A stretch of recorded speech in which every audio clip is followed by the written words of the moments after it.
आप क्या समझ पाए मणिपुर के बारे में, और मुझे क्या समझा पाएंगे, दर्शकों को क्या समझा पाएंगे, हम कहां फेल रहे मणिपुर की स्थिति को 5 महीने बाद भी पटरी पर लाने में? गरिमा जी धन्यवाद। मैं कहूंगा कि ये जो मणिपुर की बातें हमने बहुत पहले से हम करते आए हैं, इसके पीछे कुछ एक कारण भी हैं।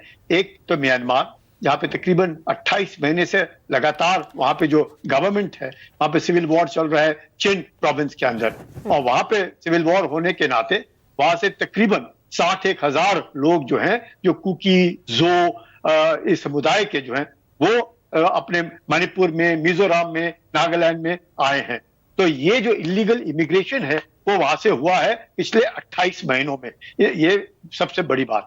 दूसरी बात, जो 60,000 लोग आए हैं, दूसरी बड़ी बात, ये जो नार्को का ट्रेड है, ये तकरीबन 70,000 करोड़ रुपए का जो ट्रेड है, इसमें सब ये कोई समुदाय नहीं है, तब कोई भी दूध का धुला नहीं है।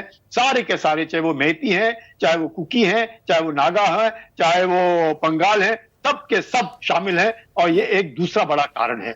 तीसरी बात, जो अभी मैतीज और कुकीज के बीच में जो अनबन हुई है, ये लेकर के हुई, जैसे हम सबको मालूम है कि जो उनका रिक्वायरमेंट था कि लेवल प्लेइंग फील्ड।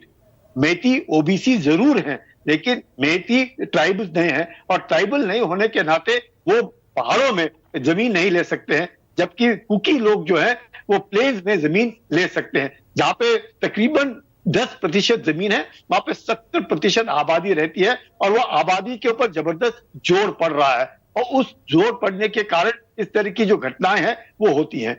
उसके बाद जो धीरे धीरे करके जिस प्रकार से कुकीज हैं, अब ये कहना कि साहब कुकीज का ज्यादा ट्रेड्स के साथ है या म्यांमार से लोग आते हैं, अब 1600 किलोमीटर बॉर्डर है जो अनफेंस्ड है, ओपन बॉर्डर है, और वो मिजोरम के साथ, नागालैंड के साथ, मणिपुर के साथ तकरीबन 350 किलोमीटर लंबी ओपन बॉर्डर, जो 16 किलोमीटर जो है हम आ जा सकते हैं।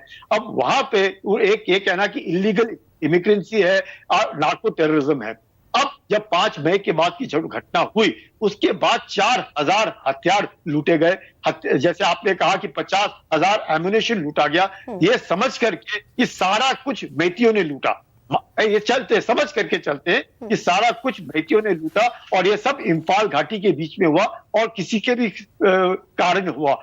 लेकिन अब देखा जा रहा है कि जिस प्रकार के हथियार कुकी के पास भी हैं, ऑटोमेटिक्स उनके पास भी हैं, उनके पास भी रॉकेट लॉन्चर्स हैं, इसका मतलब हथियार जो है वो म्यांमार से आए हैं, और वो लोग जो जिसको नार्को टेररिज्म बोलते हैं, यानी कि अगर हम कहते भी हैं कि मैतियों ने हथियार लूटे, तो उनके पास फिर हथियार इतने सारे कहां से आए, जब कि एसओओ जो है। लेकिन संजय कुलकर्णी, सवाल यह भी है कि यही डिस्कशन, यही चर्चा हम 5 महीने पहले कर रहे थे।